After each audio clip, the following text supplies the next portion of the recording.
Hi everyone, in front of me I've got REALME C75 and let me share with you how to update the apps on this device. So first of all, make sure that you've got the internet connection, it is required, and then make sure that you've got your Google account added to the device. If you're not sure how to do it, simply check our tutorial of how to add or remove a Google account in this REALME C75, or you can do it yourself by entering the Play Store. So as I said, let's tap on the Play Store. Let's tap on Get Started, and here I have to use the password, so just let me do it quickly. Alright, we've got settings saved, so here we've got the Play Store.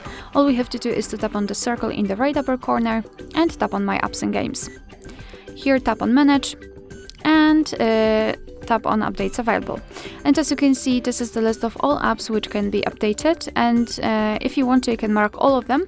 If not, just choose the specific apps you'd like to update. I will choose those 3 or 4 and then tap on this update icon in the right upper corner. And now your device will download the updates, and after that they will be successfully installed and automatically updated. Alright, so that will be all. Thank you so much for watching. I hope that this video was helpful, and if it was, please hit the subscribe button and leave the thumbs up.